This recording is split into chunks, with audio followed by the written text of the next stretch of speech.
Hey guys, welcome back. So about 2 months ago, I posted a video and this is my #1 video. It's received almost 70,000 views.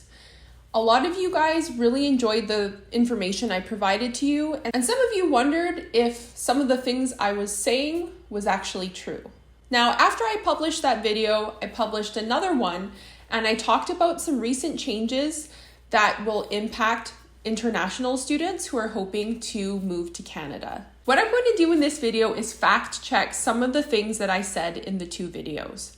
I want to show you guys what it may be like for you if you decide to move to Canada. I'm not trying to discourage anyone from moving here. Rather, I'm interested in providing you guys information that will be useful if you decide to move to Canada. Now, before we get started here, I want to show you guys a clip from the news, and this video has gone viral on Instagram and YouTube. This student attends UBC, and this is the same university I attend, and let's just see what's going on. Stunning example of just how unaffordable Vancouver has become. A university student is commuting to his classes from Calgary. As Abigail Turner reports, the flights make financial sense in the region's out-of-control rental market. Commuting to class looks different for Tim Chen, who doesn't board a bus, but a plane to get to university. The arts student flies twice a week from Calgary to Vancouver, saving big bucks on rent. I need to pay like $2,500 for the rent. I don't feel that is viable. He pays roughly $150 per round-trip flight twice a week, about $1,200 per month total. That's half the average rent for a one-bedroom in the city.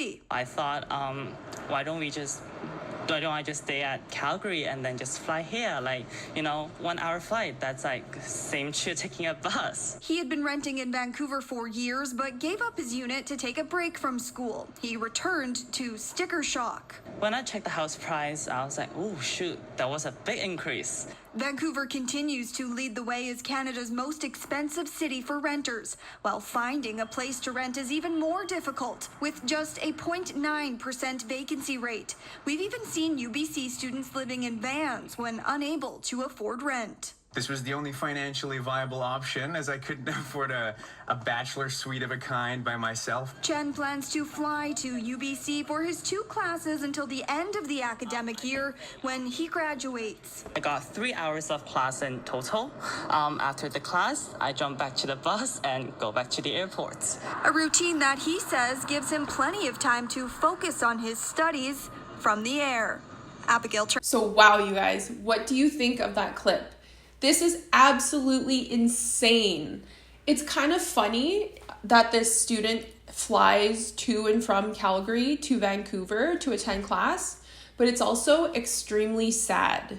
It's extremely sad that so many people are having such a hard time finding affordable housing in Vancouver. This video says that the student pays $150 per round trip flight 8 times, so that's $1,200 that they are paying for flights per month, and that is compared to the average cost of a 1-bedroom apartment in Vancouver, which is apparently $2,100 per month. That is insane. So with that being said, let's do a little bit of fact checking. Let's actually go on Craigslist, which is a very popular website that people use to find housing, and let's see what we can find. So the student in the video said that he would have to pay $2,500 per month for rent. In the video I posted, I suggested that people probably spend on average somewhere between $1,700 and about $2,400 a month on rent. Now, the cost of rent varies depending on so many different circumstances. The first thing that will impact how much someone would pay for rent in Vancouver is where the apartment is located. If you are closer to downtown Vancouver or you're closer to the University of British Columbia, you are going to be paying more money for rent. But if you are in one of the suburbs further out from Vancouver, you're obviously going to be paying less in rent, but you are far away from the action where all the fun stuff happens, let's say. Let's go on Craigslist Vancouver and let's see what kinds of apartments we can find. What I'm going to do is I am going to look for housing And let's look actually in Vancouver proper. So like I said, if you're in one of the suburbs or if you're in one of the surrounding areas like Burnaby or New West, you're going to be paying less in rent, but you're further away from the big universities in Vancouver and downtown Vancouver, which is where all of the fun stuff is happening, really. So let's go to Vancouver here, and let's put our price as $1,700 minimum, and then maximum $2,400. And this is a lot of money. So for the average person, and especially for people who have just moved to Vancouver, this is a lot of money. And if you're a student and you are paying for your own school and you don't have a wealthy family to back you up, this is not realistic. So if you are a student and you don't have a lot of money and you don't come from a wealthy background, you are obviously going to be choosing housing that involves you living with roommates, maybe living in a basement suite. But let's see what we can find in the Vancouver area between $1,700 and $2,400. And let's just say that we want to live on our own. So we don't want to have any roommates, or we don't want to have a room in someone's house. So let's click on apartment and let's click apply and let's see. Now let's click on, okay, one has been posted 17 minutes ago. And this one is $22.95 a month, only 400 square feet. It's a studio apartment. So a studio apartment means that there's one large living space, and that living space is your living room, dining room, and your bedroom. So the key thing to know here is you would be paying about $2,300 a month, and you wouldn't have a separate bedroom. Let me show some photos. So you got a nice picture of the view of the mountains. That's gorgeous. But here you go. So your kitchen is your bedroom. It's the same space. So for a lot of people, this is not really an ideal situation because it can be kind of psychologically difficult to live in a small space that is your bedroom and your kitchen and your living room. It can feel very claustrophobic for a lot of people. Now, one thing I'm suspicious of in this ad is it doesn't really look like this is the actual unit that is being rented. Yes, so let me show you guys something important here. Prices, incentives, availability, specifications are subject to change. Images may not reflect actual suite finishes.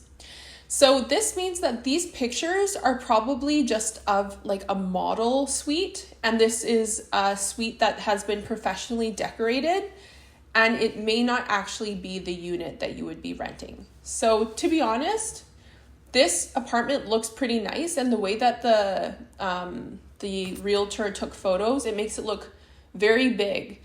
But 400 square feet is not big. It's small, and a lot of people would feel claustrophobic. So let's look at another unit or another apartment.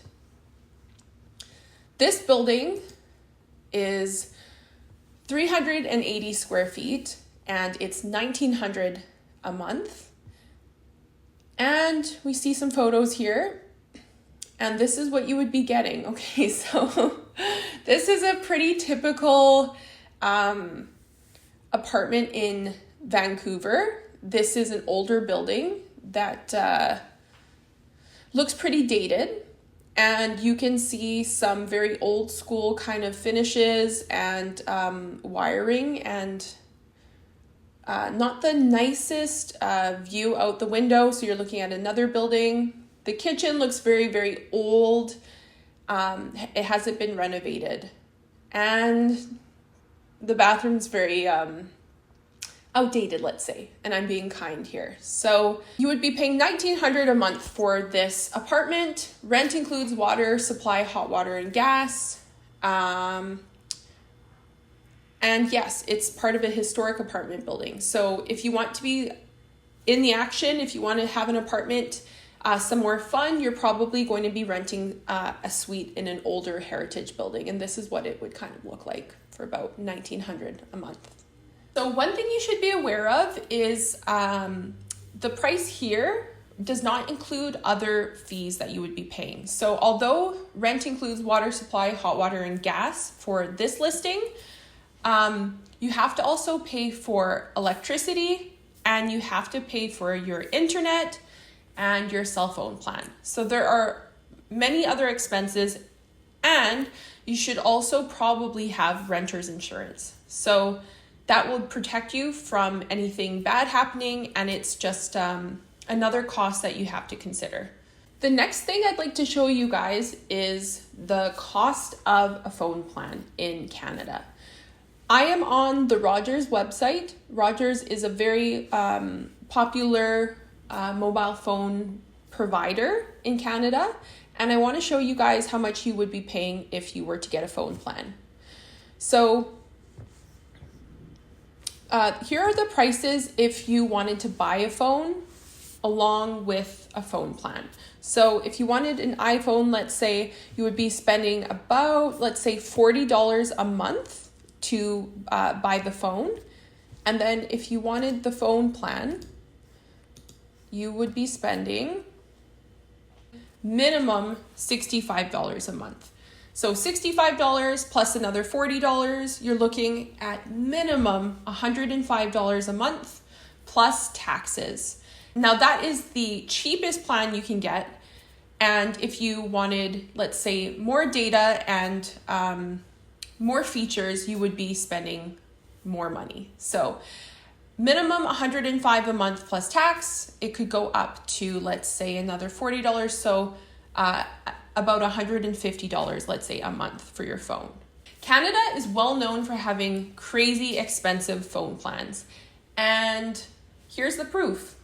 Unfortunately, we're not like the United States. We don't have a lot of options for different cell phone providers. So we are stuck paying a lot of money per month for our phone. The next thing I want to show you guys is the cost of a car. Now, I don't personally own a car. I manage to get by on public transit, and that is perfectly fine for me because of the location I'm in. But a lot of people need their own vehicle because they have to drive very far for school or for work, because they have to rent somewhere cheaper. And the cheaper places to rent are further out, so they need a car to get around. So right now I am on the website autotrader.ca, and let's just see how much a car would cost if we needed to buy one. So let me just maybe put in, let's look for a Toyota. And let's just say any model, and let's just see how much it would cost. Show me cars. Let's go to price low to high. So it looks like you could get one for about $25,000. $25,000, and then it goes up. $30,000, $45,000, $50,000. So let's say you have a budget of $5,000 and you need to buy a car. So let's see if we can get a Toyota for maximum $5,000. Let's see what we can find. So I'm going to go to price, max price, $5,000. Let's see what's up. Okay, so I can get a Toyota Corolla 2007 for $4,500. I could get a 2003 for $700, but that looks very suspicious. That's kind of an outlier, and we're not going to consider it. I can get a 1995 Corolla for $1,700, and then let's see, $2,000, $3,000, $3,500. So all of these are very old cars, and they probably have significant problems, significant wear and tear. So the selection is not great for $5,000. Now, what you also have to take into consideration is you will also have gas to pay for, and you will have tax. So these prices do not include the 12% tax that you'll be paying. And let's take a look at how much gas would cost you. So if I go to a website called Gas Buddy, I can compare the price of gas per province in Canada. And I'm located in British Columbia, of course, so it looks like it is 174.3. So these are the average prices for gas in different provinces, and in British Columbia, it's $1.74 per liter, or 174.3 per 100 liters. So that's something to keep in mind. Now, obviously, the cheaper option would be to use public transit. Now, one thing to consider, unfortunately, in Vancouver is the public transit system is completely oversaturated right now. So if you do a little bit of Google searching, you will quickly learn that there is a petition, and TransLink is going to be expanding hopefully soon, and there will be more SkyTrains because there's so many more people taking transit nowadays. And I personally have been quite shocked to see recently that every SkyTrain car is completely filled, and sometimes I have trouble finding space on the SkyTrain line. But let's look at the prices of a transit pass in Vancouver. So here are the fares. So for a monthly pass for an adult, let's say 3 zones, because most people, what they do, especially if they are students, is they will live in a suburb quite far out from Vancouver, and then they will take public transit to school. So they're probably going to be paying for a 3 zone. If they don't have something called a U-Pass, which is a discounted rate for university students, they have to pay for, I think probably a concession. I think concession would mean student. But anyways, here are the prices. So an adult would have to spend about $190 per month for a 3 zone, and then concession price would be $60 a month. The next thing I'd like to show you guys is the cost of tuition. So let's just look at the University of British Columbia website, international student tuition amounts for 2024-2025. Let's just look at the arts program. So full course load tuition, it would be $47,189.40. So the price per credit amount is $1,500, and then full course load tuition would be $47,000. Let's compare that to domestic students. So let's scroll up. Domestic students, they're paying $5,900. $5,900 versus $47,000 for international students. So as you can tell, it is very, very expensive for international students to study here. Now, what if you've decided you want to move to Canada, you want to study here, you want to live here? Where are you going to work? So let's imagine that we've just moved here and we're looking for a job. Let's just Google restaurant jobs. If I look for a restaurant job in Vancouver, let's see, this one is in Coquitlam, McDonald's, let's check it out. The salary is $17 per hour, and then it says you must work over 35 hours per week. So right off the bat, we have a problem because if you are a student, you can't possibly be working this much. But let's just see, let's just go with this, and let's imagine that we're not a student and we need to find work here. So we would be paid $17 per hour. Let's calculate how much we could be making. So $17 per hour times 40 hours a week. So we would be making $680 per week.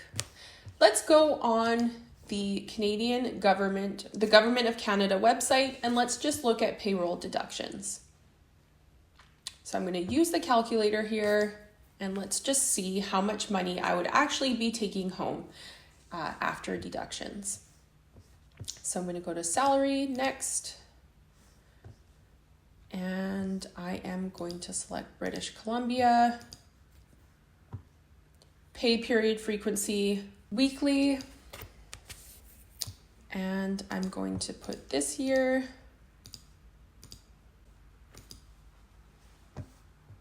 Okay, salary or wages per pay period, let's put 680 in.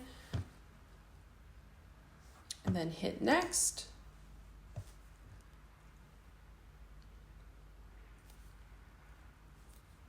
And I want to calculate this. Okay, so if I made 680 wages income, then I will be taking home 570.29 per week. So let's calculate that amount. Times 4, I would be making $22.81.16 per month. I would be receiving that after deductions. Now, if I want to deduct the amount I would be paying for rent, let's say $1,500 per month, I would be left with $781.16 per month. And let's subtract, let's say, the amount of a phone plan. So let's just say maybe $100. I'm left with $681. And let's just say, for simplicity's sake, that I spend $100 a week on groceries. So let's subtract 400. I'm left with $281 at the end of the month. I haven't paid for utilities. I haven't paid for transportation. I haven't paid for my education. I haven't paid for any of the other expenses that might come up, like, let's say, going out to have some fun with friends. The point I'm trying to make here is that housing is expensive in Vancouver especially, and there are a lot of costs that you should consider before you decide that you want to potentially move here.